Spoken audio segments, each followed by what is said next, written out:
Ladies and gentlemen, welcome back to the coziest part of Solana's finest podcast, Sol Brothers. Markets, prices, charts, and technical analysis. Eno, welcome back. We're going to try to make some sense of the charts today. How do you feel? How do you feel about the market? Are you bullish? It's a big week for all of us. I am very bullish because we are approaching very fast to breakpoint. In fact, I'm flying out there tomorrow. But my understanding is, I already know this because, and if any of our longtime listeners have been paying any attention, Simon is already in the United Arab Emirates. How's the vibes over there, Simon?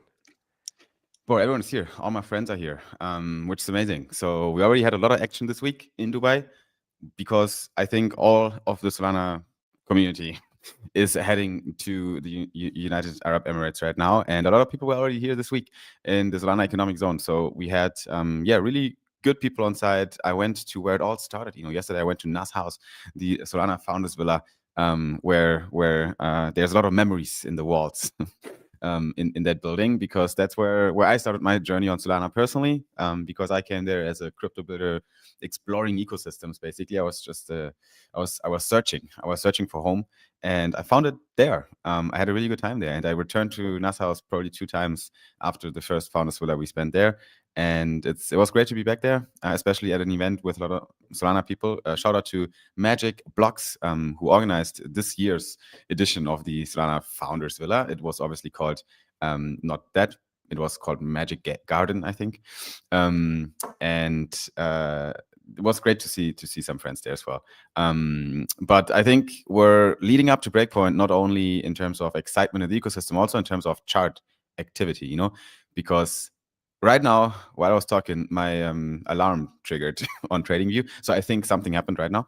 I think we crossed some line that I assigned importance to in the past days. So let's check it out. Let's see what's happening on the charts and what we're missing here while we're yapping. Okay, so we're looking at my 1 hour chart here right now of the Solana price. And as you guys can see, this red line here, this dotted line, was a resistance area that I had on my chart here that I was watching for a breakthrough. The bigger resistance is still up here on $145, but we're right now trying to make our way back up there. We're kind of breaking out here. We saw an impulse yesterday in the Sunday volatility window that usually happens at the end of each weekend. There's a bit of volatility and volume leading up to the Monday opening.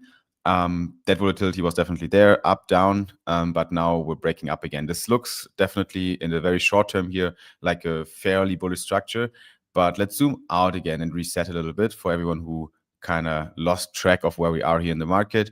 We saw the bottom potentially at $120. There's still the yellow scenario on my chart here, besides the red one. The red scenario already, the bottom's already in. So in the red scenario, we're zooming out and we can see that we kind of fulfilled a lot of these wave counts and sub wave counts. Let me try to zoom this a little bit clearer. So we have a C wave here that ended in a corrective sideways movement to the downside here. And that is this larger correction that started on the $250 mark. This year's, was it this year's all-time high? No, actually, we printed an all-time high this year. This is the second half of 2025 all-time high. 2025 made, I think, 2 major tops that we saw on the price chart. We had the January high, which was the all-time high of Solana, and then we had another approach right here. But I think we can see one more. And the question is, are we getting there? And if yes, when? If this structure is complete and the ABC is formed the bottom here, then we're now basically working on our way up again. And we have a few resistance areas to watch here. First of all, we need to now fulfill this third wave to the upside after this 1-2 setup on my chart. So I shifted a few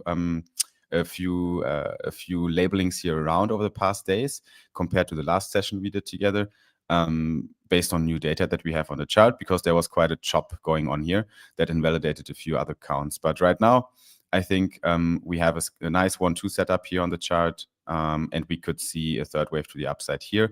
Bears are still very strong. Every time we're trying to pump, we see a lot of rejection here.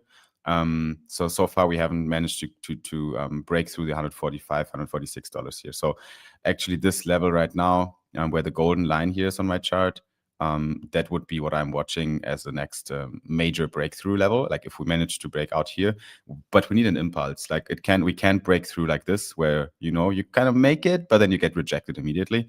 That is, the bears are still leading on that front.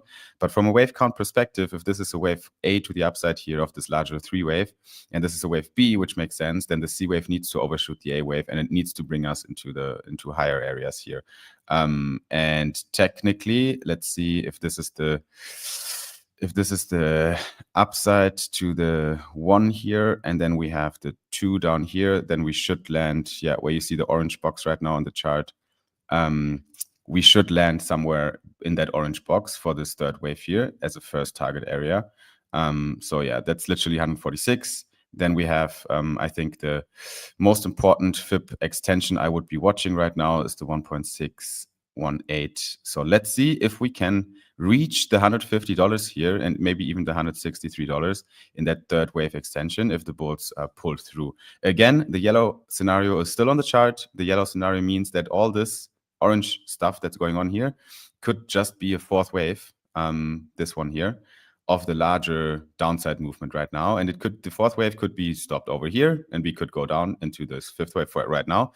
Technically, the limits are already reached for that, but the fourth wave can also extend either in the orange box or all the way up to $205. So only if we manage in the next couple sessions to break over the $205, and this could take a bit of time as well if it's not aggressive, then only if we break through this, then I think the all-time high is really, really feasible again. It is still feasible as of now, right? But it depends on the next sessions, on what macro is doing. And this week is a packed macro week. And we do have a few of items as well on the macro agenda that we can share here in today's price analysis. What do we have on the macro agenda right now to kind of double tap on?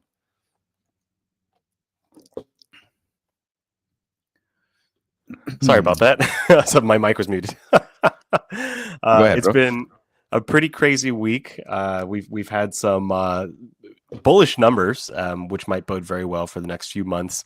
But nothing is more entertaining than this man right here. At some point in the not too distant future, you won't even have income tax to pay because the money we're taking in is so great, it's so enormous that you're not going to have income tax to pay. That makes no sense.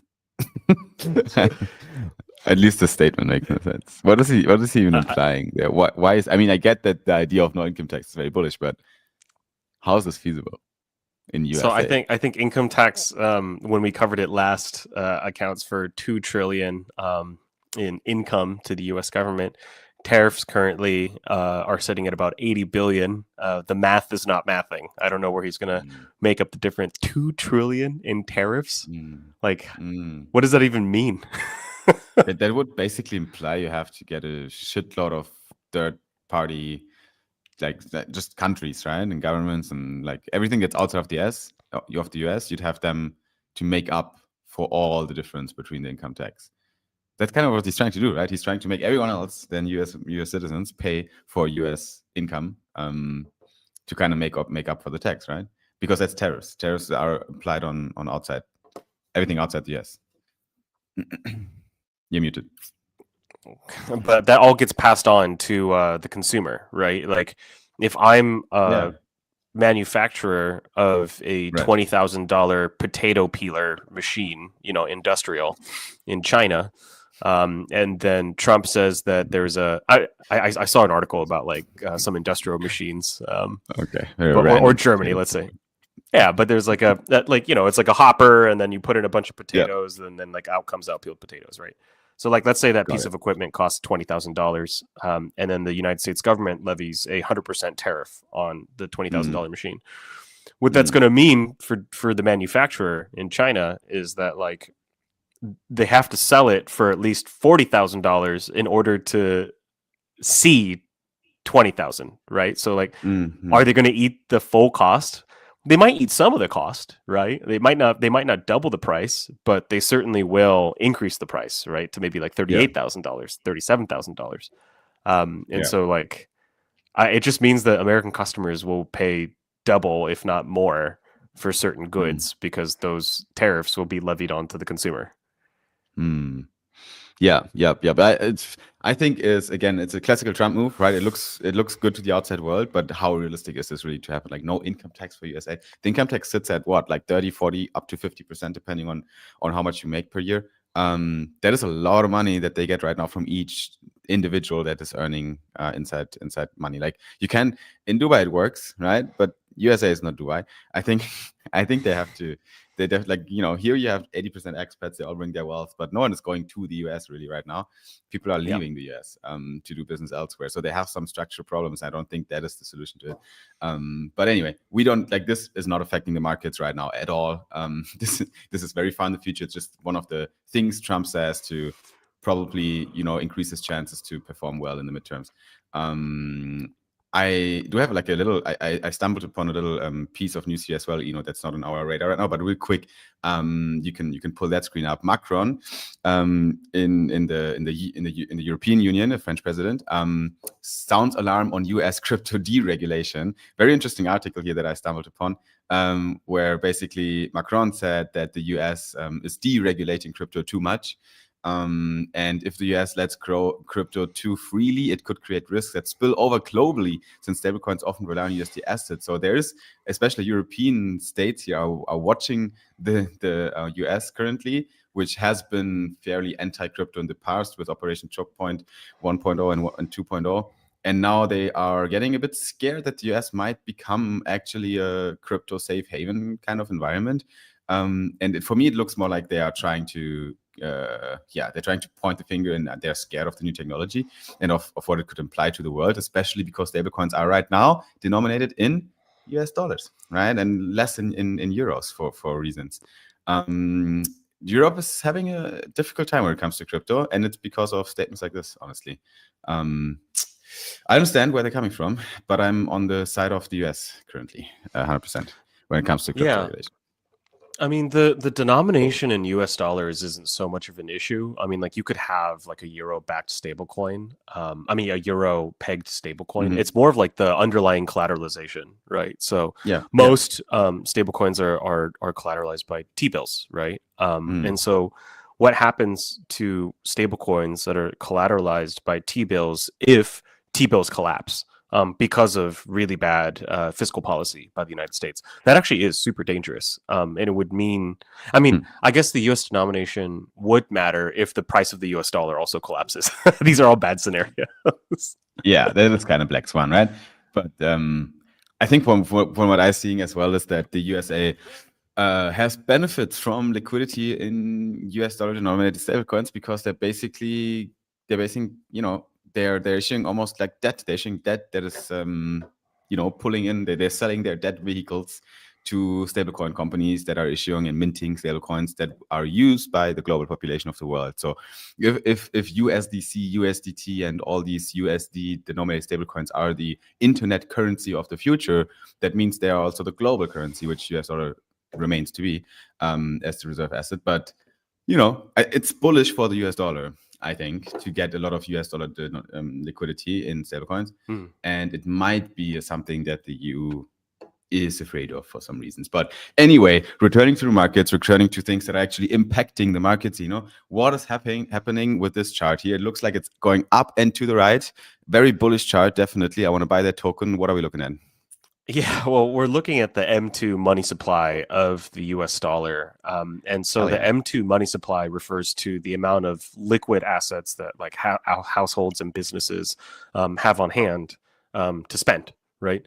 So this is actually part of the reason why Europe is a little worried. In fact, this little outlier is due to COVID, right? So we printed a lot of money during COVID to keep the economy afloat, and it did a passable job at achieving that goal. And that's also why we saw, I think, a cycle, or a fairly bullish cycle at that time, just because there was a lot more money for customers and to spend, or people were feeling more willing to spend. And there was a bit of a downtrend, which is welcome. But now we're seeing another uptick in M2 money supply. We've hit an all-time high at $22 trillion. That is nuts. I think liquidity cycle is not over.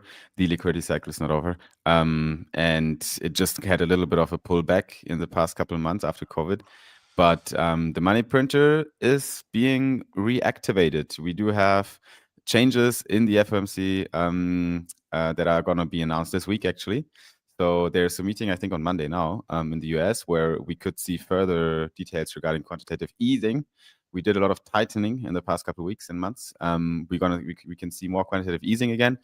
So balance sheet expansion, more money in the ecosystem, in the whole economy is usually good for assets because it will find its way into yield appreciation and these assets, right?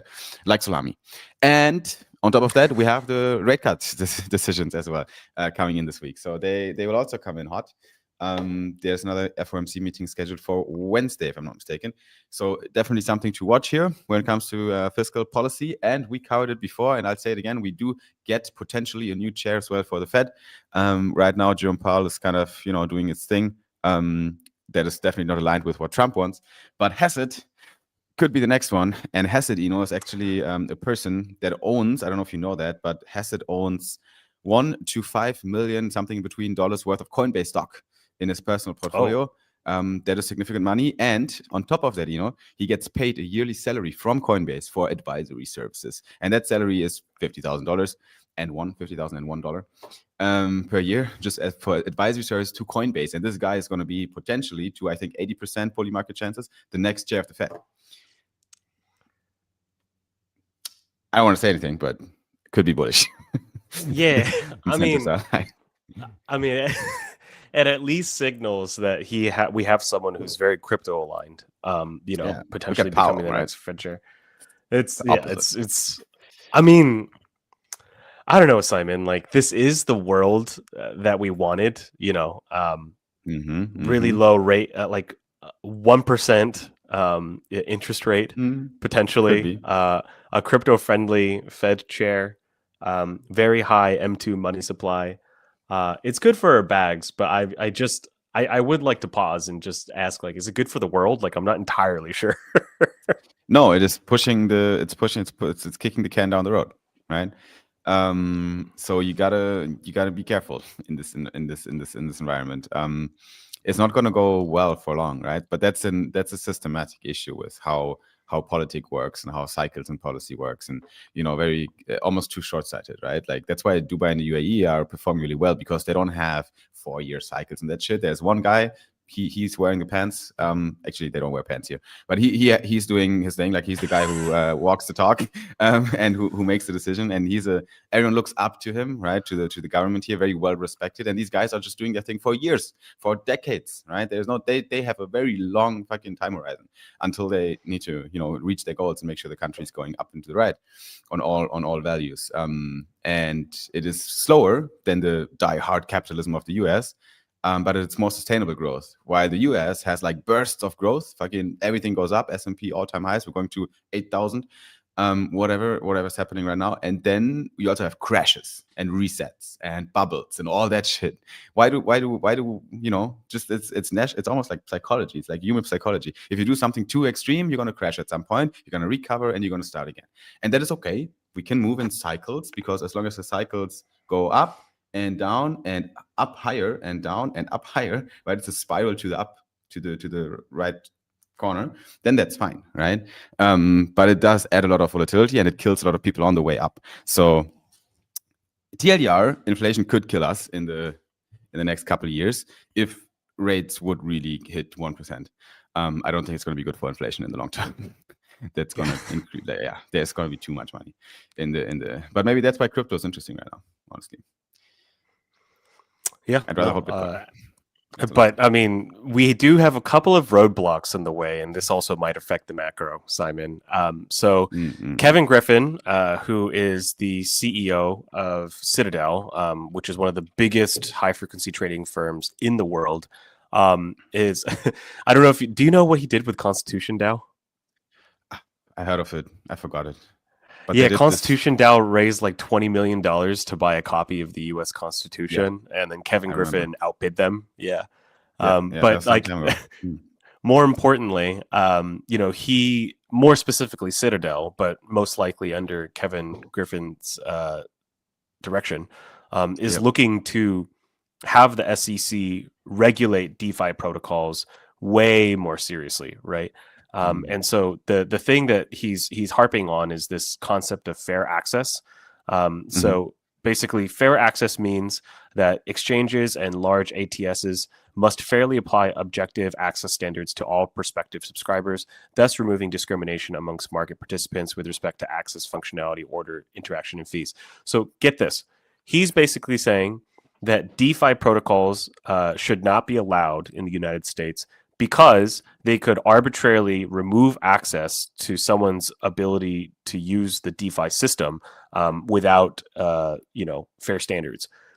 Kevin Griffin, of all people, is saying that we can't have DeFi because it reduces access to participants, and that protocols can arbitrarily remove access to certain wallets, which I just think is a nonsensical argument if you understand how DeFi actually works.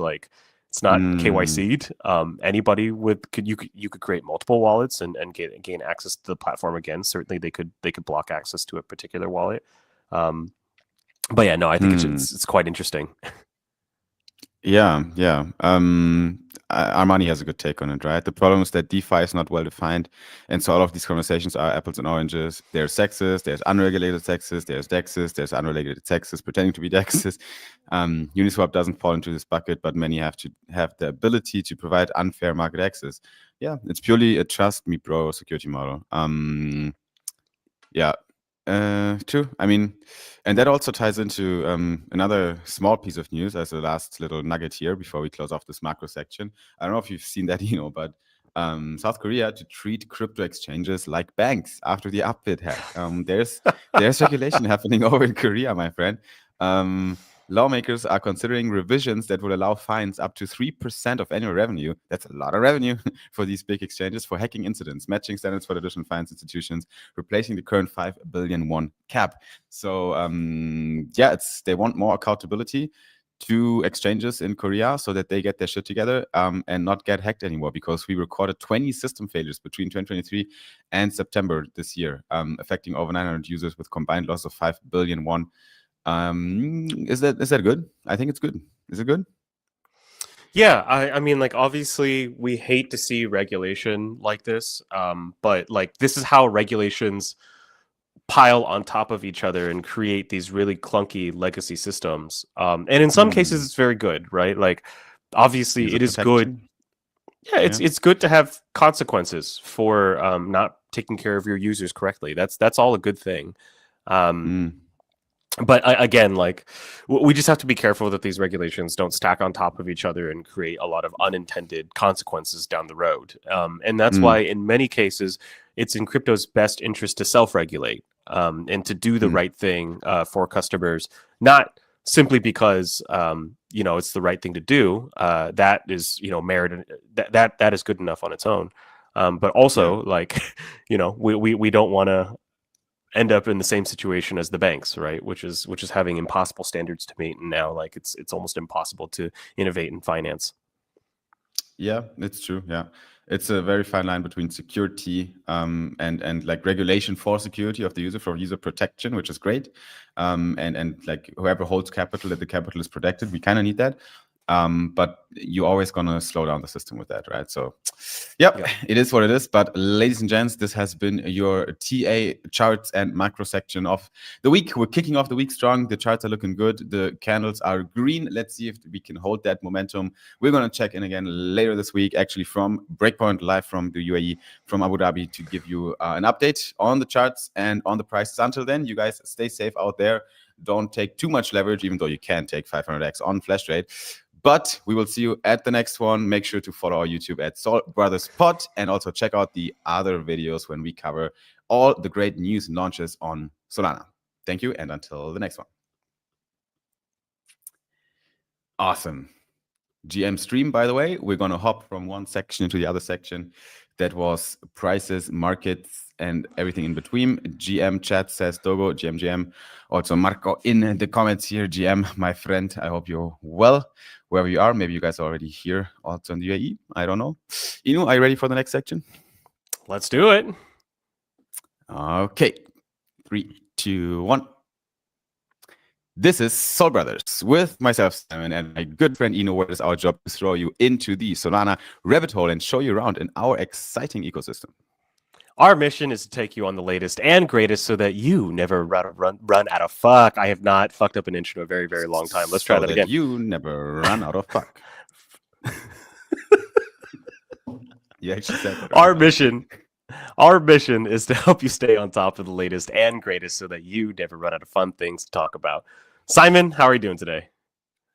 I'm doing well. I am well nourished. Went to gym, had my eggs. I got my cold brew with me because I'm fancy and I'm drinking Starbucks cold brew. Don't judge me for it. But I am ready to chat Solana, and I'm also ready to welcome you to the UAE when you are flying in here soon, which shall be in the next days, I think tomorrow already. So very looking forward to be united again for next episode that is probably going to be in person from Breakpoint. That's going to be exciting.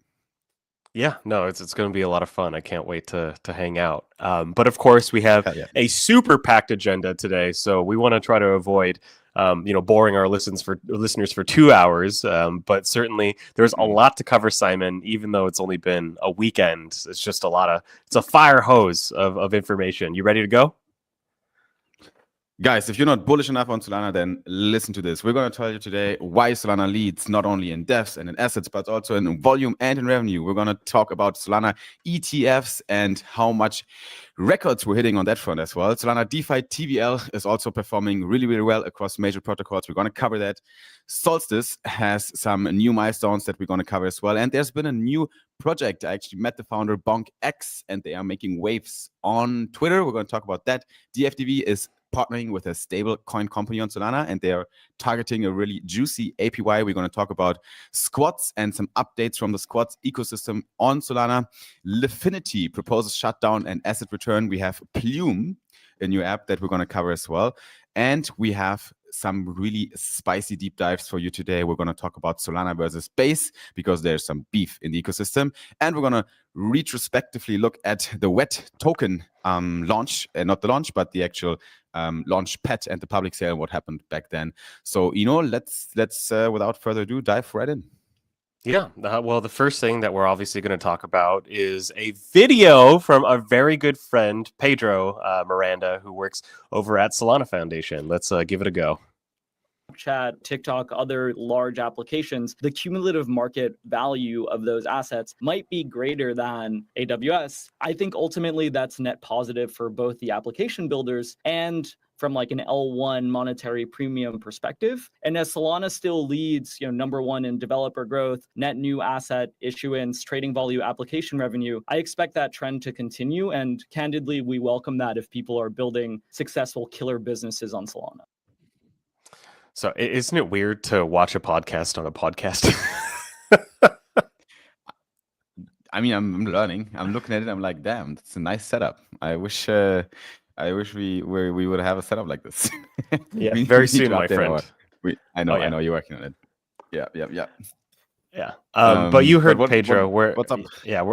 We're number one in developer growth, number one in net new asset issuance, trading volume, application revenue. Like, this is not new news to anyone who's watching the show. And so going into Breakpoint, we're ready to just fucking crush it. Hell yeah. Up and to the right. Yeah. And the next piece of news that we'd love to talk about is over in ETF world. Now, ETFs have slowed down a little bit this week. The cumulative net inflows were 19 million. Last week, it was about 100 million. But the winner for this week is, again, ding, ding, ding, BSOL. They have $55 million worth of inflows. So even though the net inflows were 19, BSOL themselves have grown even larger. And what's going on with 21 shares, man? Do you see this? Yeah, that's the only red number, and it's a big one. I don't know what they're doing. Yeah, bringing down the average is what they're doing. Yeah, guys, stop doing that. We need to pull up the average here. We need more bullish things to talk about. So I don't know. I mean, overall, it looks really good. It looks good when the outside world is buying Solana via ETFs, right?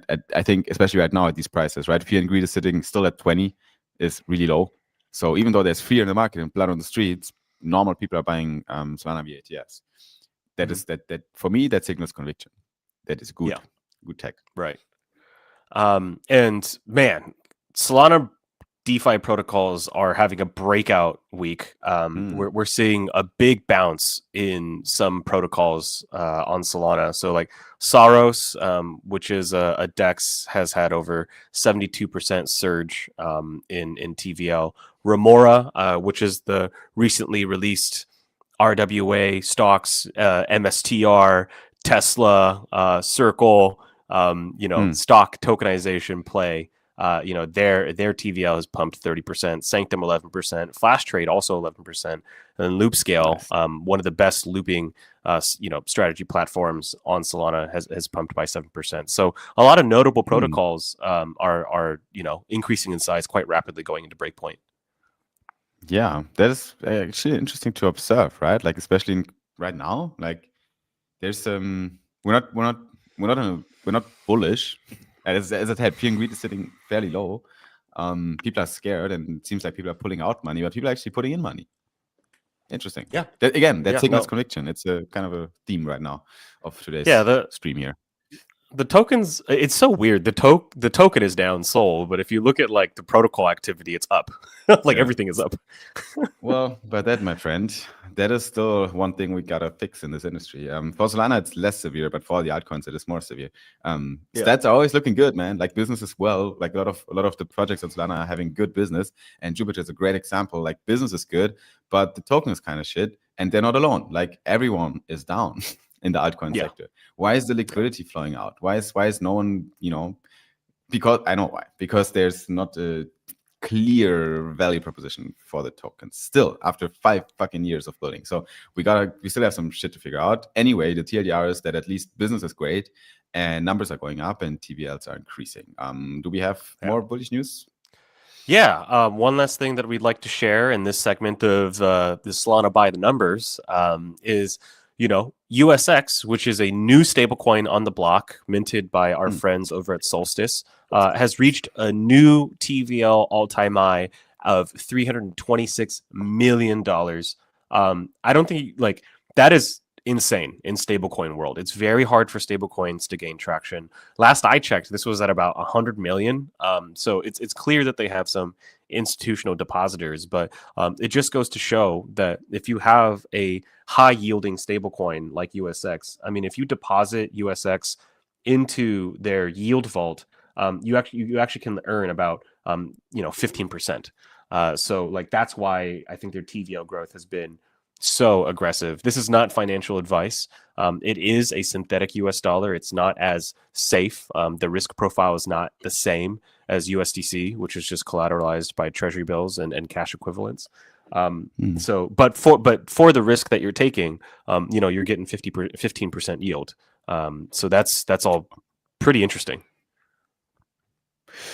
What else is interesting is a bunch of big news we have for you in a quick rapid fire format here when it comes to Solana. So we're gonna give you a few headlines right now so that you, don't run out of fun things to talk about with your friends when it comes to Solana. So first and foremost, Bonk just launched the Bonk X Neobank. Last Friday, the newest project in the Bonk ecosystem was announced at Solana Demo Day here in Dubai and Solana Economic Zone. Bonk X is a neobank which integrates IBAN accounts, spending cards, payroll, and stablecoin cashbacks. The waitlist has over 20,000 signups and is led by Branch, a builder from formerly led product experience for a $100 billion a year card program. The Bonk ecosystem never stops shipping. And next up, DFDV has announced a treasury partnership with Perenna, a top Solana stablecoin protocol. NASDAQ-listed Solana Digital Asset Treasury DeFi Development Corp, aka DFDV, announced a partnership with Prena to mint USD Star stablecoins from its reserves, targeting approximately 15% APY yield from delta-neutral strategies, borrow lend markets, and on-chain assets to fund operations, share buybacks, and, of course, SOL accumulation for Solana per share growth, SPS. This partnership will leverage DFDV's idle stablecoin holdings into a reserve revenue stream, enhancing treasury efficiency and shareholder value. Not only that, but DFDV's deposits will be eligible for Prena's points program. The digital asset treasuries need to compete for yield at every possible level, and this is what it looks like when you do it right. And this next one is really exciting to me.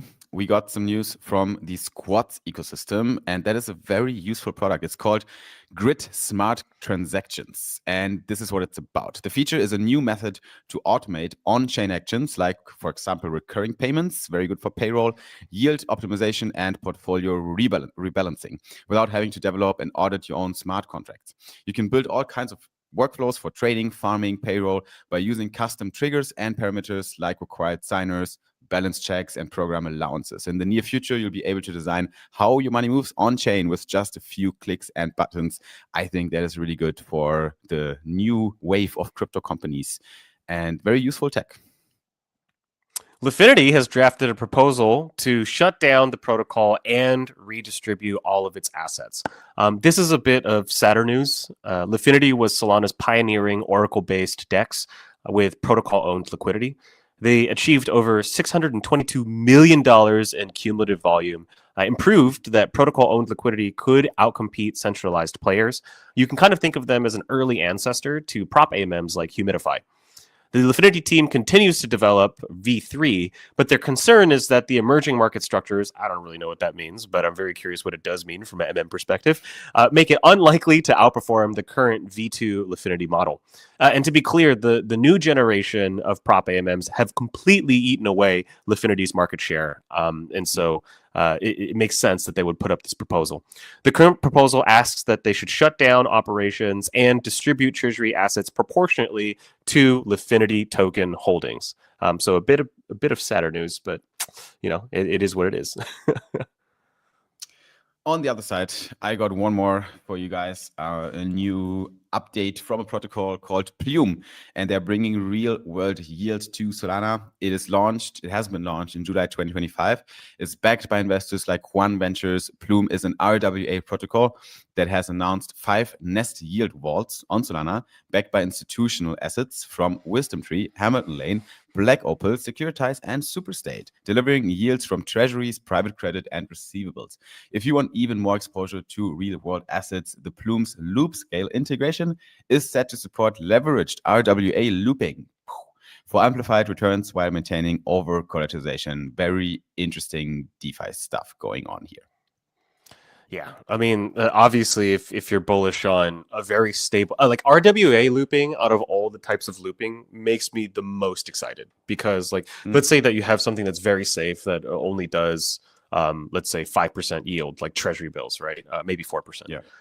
But then, like, if you could do, I mean, I don't know how much they would let you loop this, but if you could do, you know, 10x looping on US Treasury bills, like that's nuts, right? Like for your, it's very capital efficient, and you get way more yield for a very low risk profile.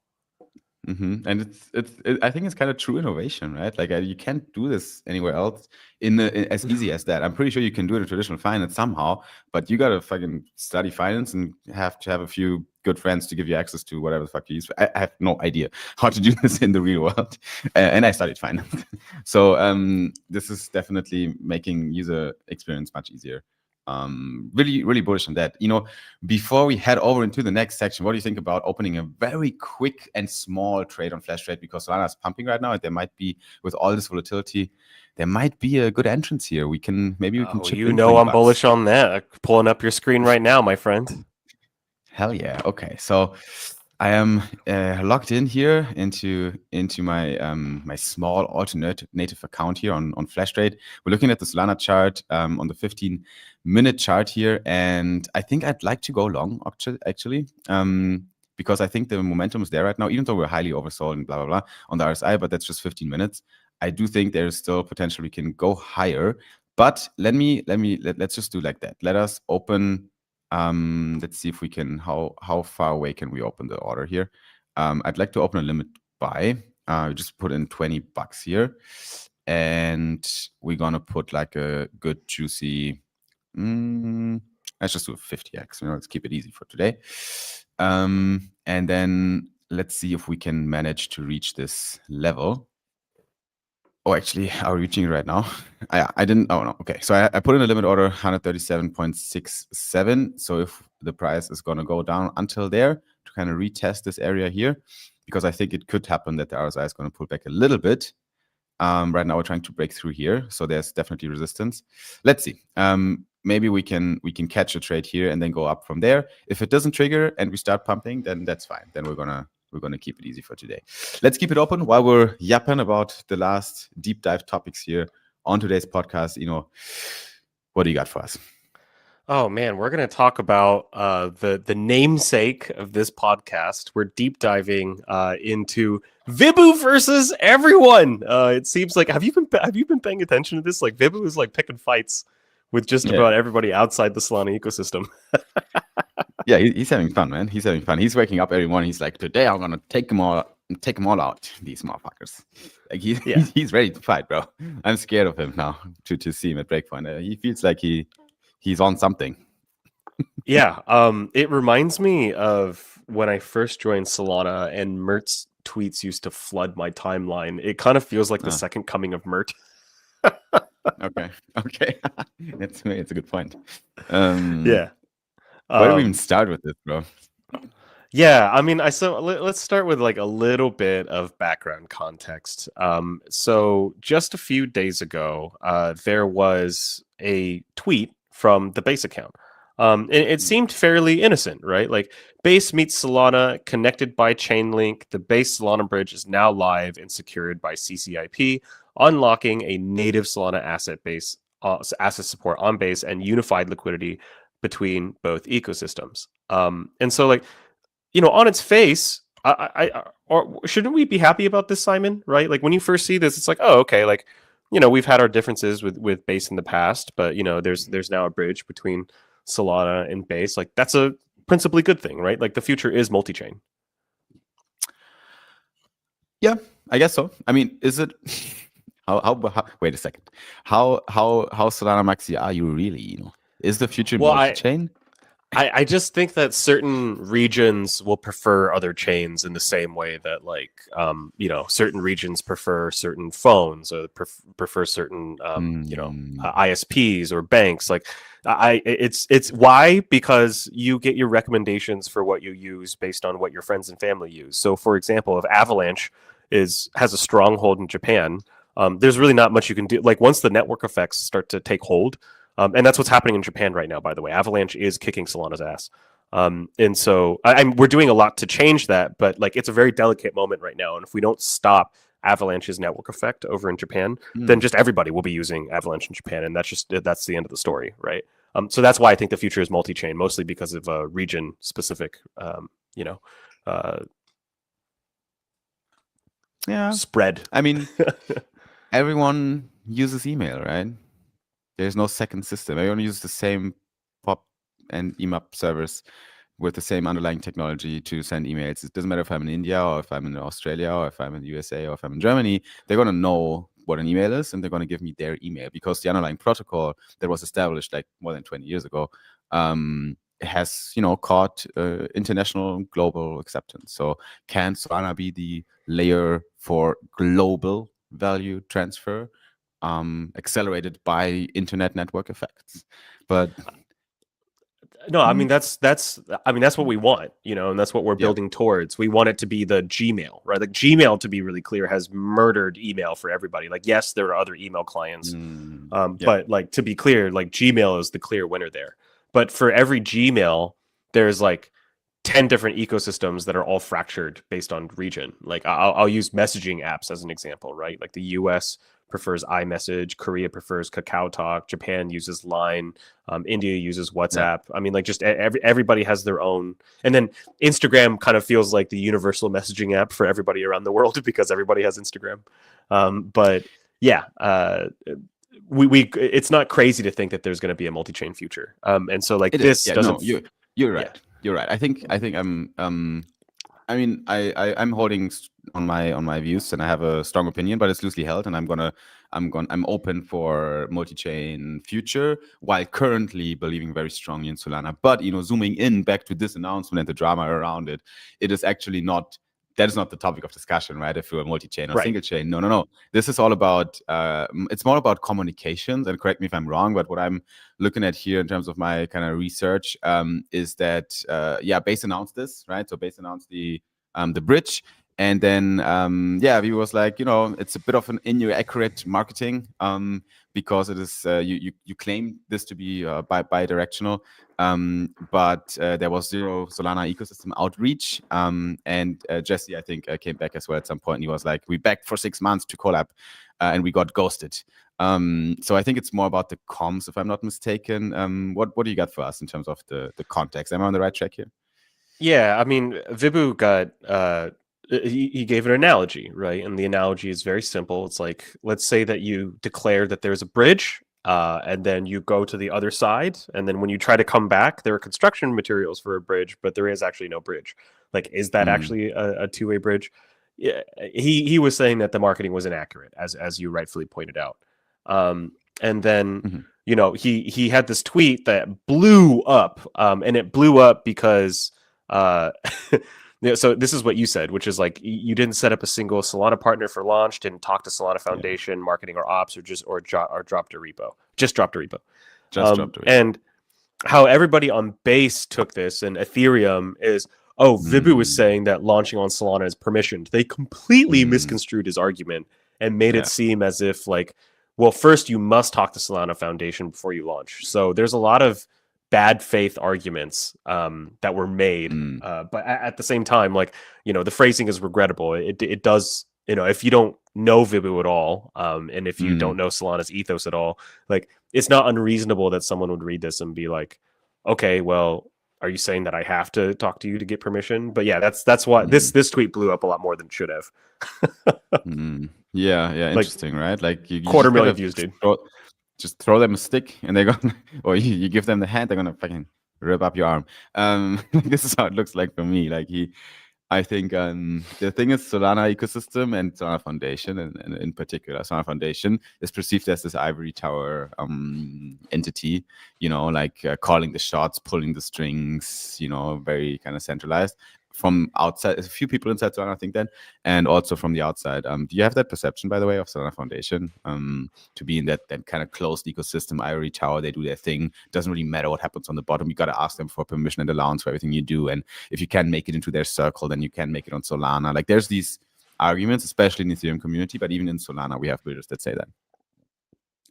So yeah, I fight pretty vehemently with people who say this, because I think that I am a very good example of someone who came to Solana with literally 0 connections, an account with 12 followers, and built my way up, right? Like, and don't get me wrong, I got ignored a lot by a lot of people, and I'm not even just talking about Solana Foundation. I'm also talking protocols, right? Like, but it just kind of feels like people aren't taking responsibility for what's in their power and what's not in their power. Like, if people aren't paying attention to you, then you need to do things that are noteworthy enough to be worth notice. Like, nobody owes you their attention or time. But that being said, I like, as I reached out more and more to Solana Foundation, like, I work with them quite a bit now. Like, obviously I don't work for Solana Foundation, but like, especially the events team, and Vibhu himself, like, we have a decent, relationship. People on the funding side, the engineering side, John Wong. It's just people, very forthcoming. Like, they're open to collaborate. They answer your DMs, like, as long as you have good intentions and have, like, ask credible questions, and you're not, if you're stupid, you get stupid answers again, or no answer. If you ask a stupid question, or just want to farm and chill, whatever. But if you have good intentions, they're gonna back you. They're gonna help you. And they're very forthcoming. What's Mert saying here? Yeah, I mean, so this is a great example of the type of tweet that was coming out of the Ethereum ecosystem, which is like Solana guys learned the permissionless world, and then Mert was saying like, bro, that is not what he was saying. Like nobody cares that the bridge was built. He's commenting specifically on the messaging being a mutual collaboration and positive sum when only base teams were consulted, and then you had Jesse who claps back with, "I spent 6 months trying to get you to collaborate with this on us, Mert." And he's like, yeah, I knew it was coming. Mert was basically saying he was busy. And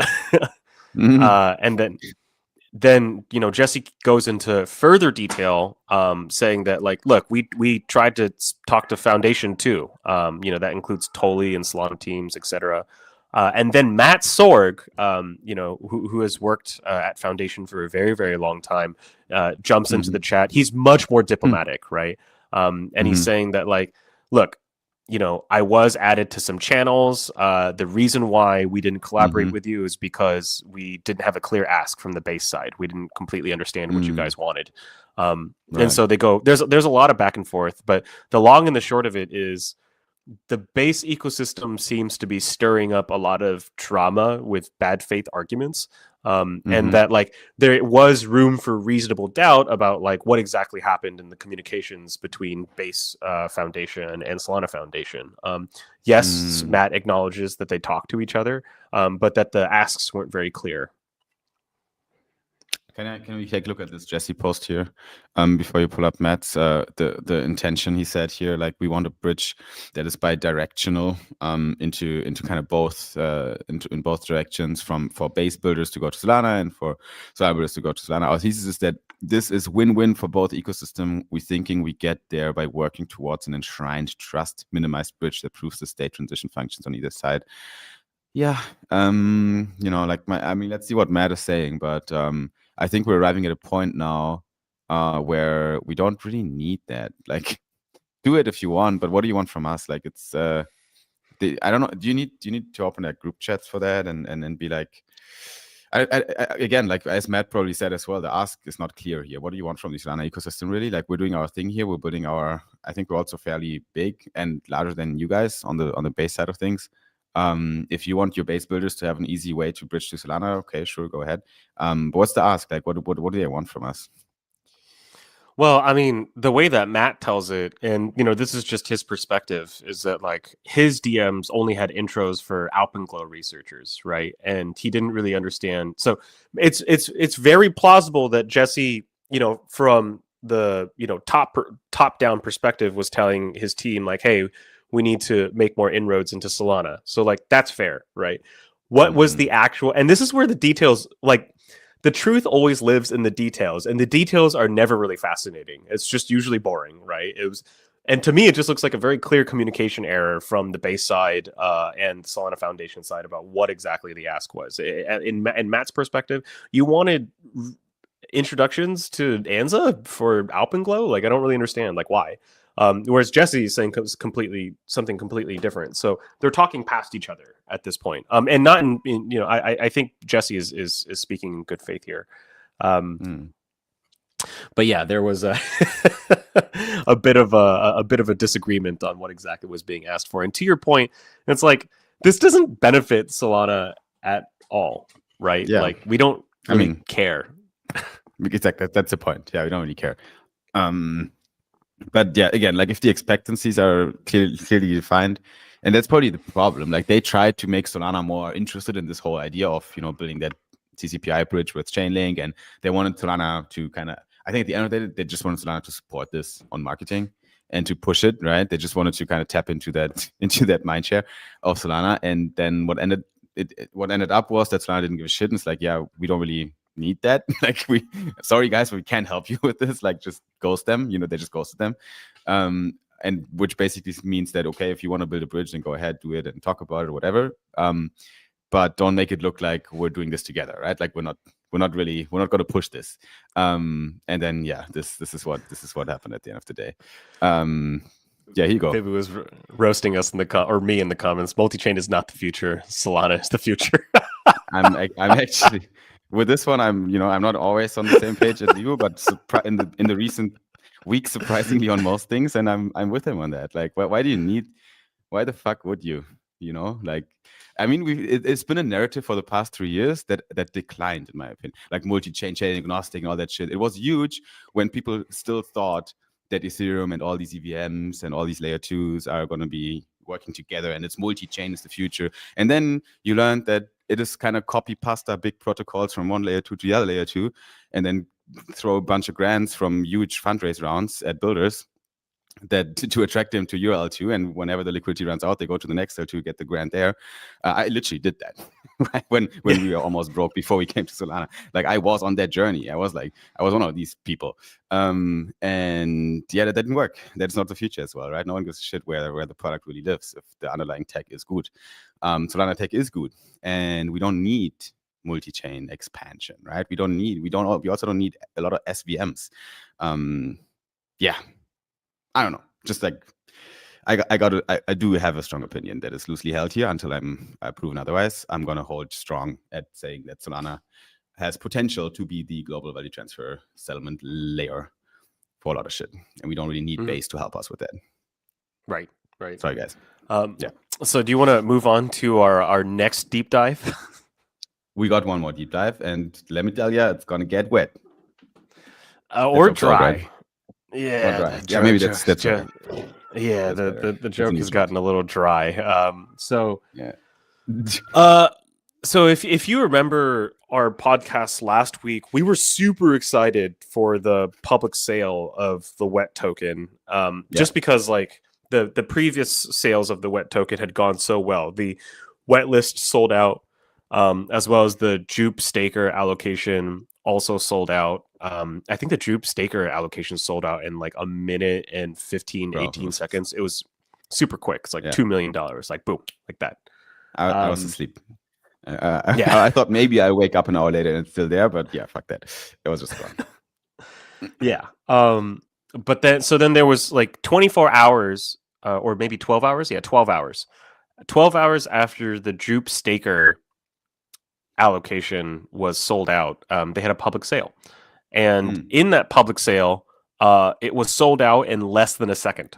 And this is how it played out. The good news is the WET presale was very hyped and a lot of people wanted to get in. The bad news, just a few botters were able to use bundled transactions to snipe a substantial amount of the supply in seconds. Good news, after discussing with the Humidify team, we're going to find a solution to ensure a more equitable distribution.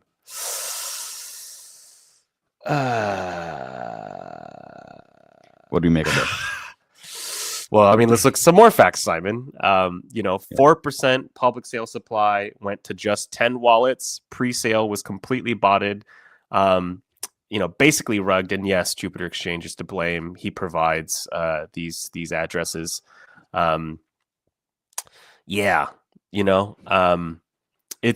concerning, right? I mean, is it just me? I mean, it's what I find a bit concerning, and I'm not, firing shots here. I'm just stating the obvious. Is that I'm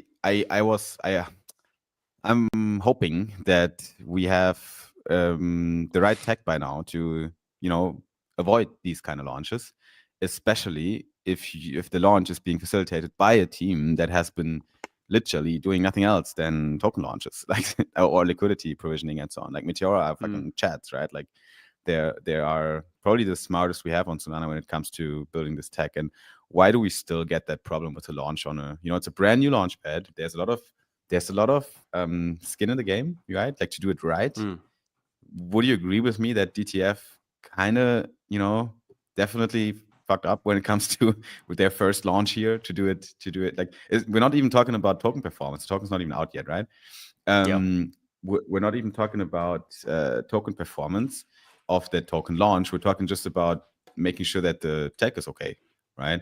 To attract other projects. Are other projects now going to be like, hell yeah, I want to go to DTF and launch there? I think it looks a bit risky now from the outside. So it's a bit spicy. Yeah, it's really, really unfortunate. I hate to see it. It's sloppy work, I know the Jupiter team can do better. I mean, like there's no nice way to say it, right? Like this it's a bit of a clusterfuck. I think I might have locked my wife out again. Go ahead. I'm looking at. Why would you do that? I'm looking at a tweet here as well from Jupiter. I think we haven't pulled that up one yet. The public statement, right? We are fixing this. Here's the plan. We will be voiding the public sale phase that happened on the 4th of December. Exactly. All addresses that committed to this phase of the sale will be refunded their USDC commitment soon. Okay, so all public sale participants, alrighty. Participants who successfully committed to the wet list and chip stakers are still retaining their allocations, will be able to claim them from the DTF page at TGE time. The good news, the wet public sale phase will be relaunched on Monday 8th, that is today, at 10 a.m. ET, that is in a few hours, with added counterbot measures being worked on in conjunction with the Humidify team. Okay, thanks for, I mean, I was hoping they already figured it out, but it looks like they're still fucking around, which is okay. It's fine. But after 2-3 years of building, we definitely need to stop fucking around and start finding out. So the current wet token, here's the CA, is voided, will not be the official token of Humidify, guys. Okay, so please keep that in mind. It has been unverified from Jupiter. All supply that is accessible by the TF team will be burnt. 900 million wet. So yeah, there's a summary here, guys. You'll find it on the Jupiter page at Jupiter Exchange if you are curious and you want to know what's happening. Yeah, and there's also this, if you're looking over at the official statement from the Humidify account. So what's going to happen next in Waterworld? We're creating a new token. All wetlist and Jupe staker buyers will receive a pro rata airdrop. The sniper is not getting shit. Fuck that guy. I don't know. I'm not the biggest fan of Humidify comps. Yeah. Why is it? And I want to be really clear. Enough? I really want this launch to go well. Okay. Let's be very, very clear. I want DTF to do well. I want Jupiter to do well. I don't know, Simon. Do you feel like Jupiter works on too many things? Yeah. Here's my take on it. And I'm a big user of the product. I like Jupe Mobile outperformed, I think, most other wallets. Like, I'm obviously a fan of other wallets as well, as you might be able to tell. But there is definitely a point to make that Jupiter Mobile has built a great product. So they do good things, right? And for the ecosystem as well. But what they're just not well organized.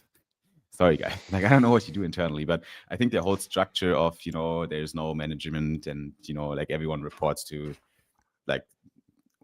there's no, I'm not in there, right? But I think the corporate structure of Jupiter needs to be rethought. They might need to get a they might need to get a company in-house that just, consults them. I think they're a great consulting case, honestly. Like my high school friends, my university friends that are now all working in consulting. I'm the only weirdo that went into crypto and not some of the TradFi and consulting jobs. They would love this case, and they would love to look at, okay, what is Jupiter Exchange? What is the company doing? What is the product? What are the deep products? What are the features? How they're set up? What does the team look like? How's the management being done? It's a great business kind of case study, honestly, of what doesn't work and what needs to be done to make it work. It can be, it can work, but I think they got some deeper problems potentially under the hood. So if I were to bring up a test case on Solana of another team that works on a bunch of shit and does very, very well, is Bonk, right? I think Bonk does one of the best jobs at juggling so many different products. Now, one could make the case that hey, you cannot be comparing Bonk to Jupiter. Like, Jupiter has higher TVL for its products. It has a lot more usage on its products. On some level, I agree with that argument. But it's just super clear to me that there needs to be. It's not so much that Jupiter needs to reduce the amount of products as they need to increase the amount of internal leaders, and they have plenty of competent and smart people who work there. And so it just kind of feels like there needs to be more attention paid from A to Z by a single person who That's all they do. And I'm sure to some degree, like I don't know what the fuck I'm talking about. Like I don't work at Jupiter.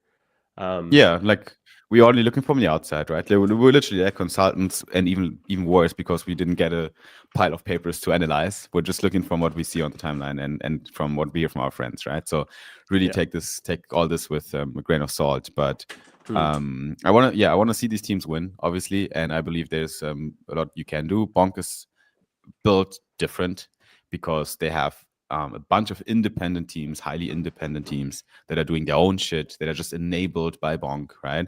But Jupiter is very different, right? Like I think they are a bit more centralized as an entity. I think the teams do report, in a different manner to each other and are being held accountable because of also underlying incentives, probably.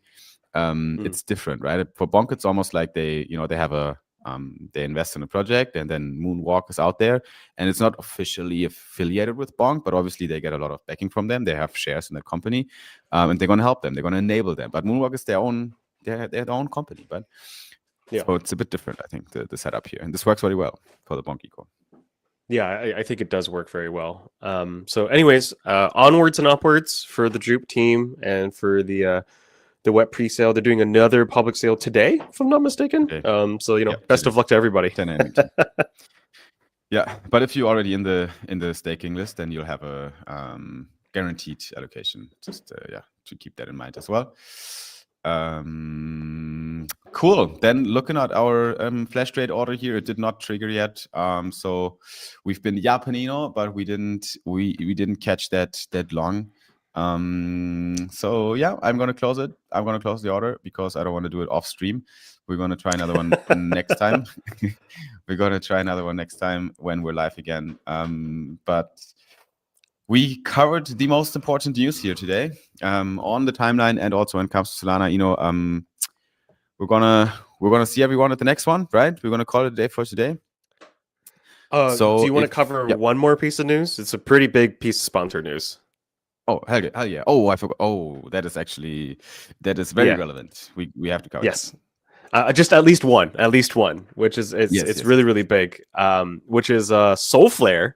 They've just released a new product, and Vidor wrote this really long think piece about why he released this product. There's obviously we're not going to read through this whole thing, but basically the TLDR here is that if you've ever used hardware devices, they fucking suck for a variety of reasons: cables, dead batteries, unclear flows, etc., etc. And now if you remember, we saw this kind of like video last week, but we didn't know what they were talking about. It's the Soulflare Shield. It's a hardware wallet. You tap to authorize transactions in your Soulflare hot wallet. So it's like kind of like a combo hot, cold. That's super interesting. It's really, really cool. It is really cool. And the customization option is also cool, but it's just a nice gimmick, honestly. I was approached by Soulflare before that campaign, and we helped them with a bit of product feedback. That's all I can say when it comes to finding the best way to market this product. And they were thinking a lot about how should there be customization options? Should there be like a premium version, like a metal or whatever? And I think now they came to a very good data-based result here, which is you have 3 different, I think, versions of the product. There's kind of the OG Shield that is like pretty lean and minimalistic. But then you also have like a double pack that you can get, where you get like 2 for like a better price. And then you also have one where you can customize. So the signature version, I think, is where you can really get like exclusive designs from other artists. And this one is the unique one, is the one where you can customize your own things. And you can just slap on whatever. So we can make a Soul Brothers version of it. I can create a Solana ID version of it. There's a beautiful Flash Trade UI already posted by the Flash Trade main account of a Soulflare Shield with Flash Trade branding on it. So it's just cool. It's a nice gimmick. But that is all cherry on top. What is really bullish is that this is actually, again, fairly innovative, because it helps you to sign transactions with a cold wallet with your phone without having to, plug in some weird ass cables and carry around some device that looks like it's from 2010. Nope, you have like something that's really slick. It has an NFC chip. You just have to hold it on your phone, and it adds just another layer of security to your Solflare wallet, because without that thing, you just can't send money around with your phone. So even if someone cracks that phone, and even if someone cracks that wallet and gets into that wallet, it's already a lot of steps to take. Then now they need also that card to take off your millions of dollars you have in your Solflare wallet. If they don't have that card, if they don't have the hardware for it, they can't sign any transactions, right? And vice versa, the same thing. If you only have that card, it's useless as well, right? You got to have the private key, you got to have that wallet as well. And if you have the visual enabled right now when you watch this, if you're watching on YouTube at Sol Brothers Pod, then you can see we are showing right now on the screen the flash rate version of it. What do you think, I think it's really sexy, by the way. Yeah, and also a stroke of marketing genius. I really like Solflare's approach to product here. They're doing it so much differently than the other teams on Solana. Specifically, their focus on hardware is unparalleled in the ecosystem. This is what you would expect from a really mature Web 2 company. Like I feel like Solflare has some of the best operations I've seen so far. There are plenty of teams that have money, right? But money cannot buy taste. Money cannot buy class. Money cannot buy this feeling of like, even their maybe I'm glazing a little bit too hard here for Solflare, but like their campaign with the Porsche, the multiple vehicles, sports cars, like it's just professional. Like no one else is operating on that level. It's pretty amazing, to be honest. Yeah. No, it is true, and especially putting this next to some of the other companies we covered in today's podcast, you'll see some differences. And I don't know if it's cultural, if it's leadership as well, right? So big shout out to Philip and Vito, who are leading the charge at Solflare. And this is not us ass kissing our sponsors. We pick our sponsors. We make conscious decisions of who to work with. And we picked Solflare because we actually do believe that they're doing a good job, right? So we're not, and myself, we're not hungry for the sponsorship deals here. Luckily, we have a say in that discussion, and that was always the goal for Sol Brothers, right? Like to have some sort of independency and some sort. Of course, we need sponsors, but I want to be in the lead here. I don't want to need to work with a project that I don't want to work with because I don't like it. So yeah, what else? You got something else? Nope, that's how we're gonna close out the podcast here today. Really appreciate everybody joining, and Vibhu, if you're still listening, just want to say, maybe take it a little bit easy on the on the timeline. He's not gonna do that. I mean, I hear you, but he's not gonna take your advice. I think he's right now on. I don't know if he's on test or something, but he's definitely aggressive on the timeline. Yeah. And I think it's, maybe we need it. Maybe it's good. Just say what you think out there, and let's see what happens. Deal with the consequences after. Actually, he gave me a piece of advice that I've seen him tweeting a lot more now on the timeline as well.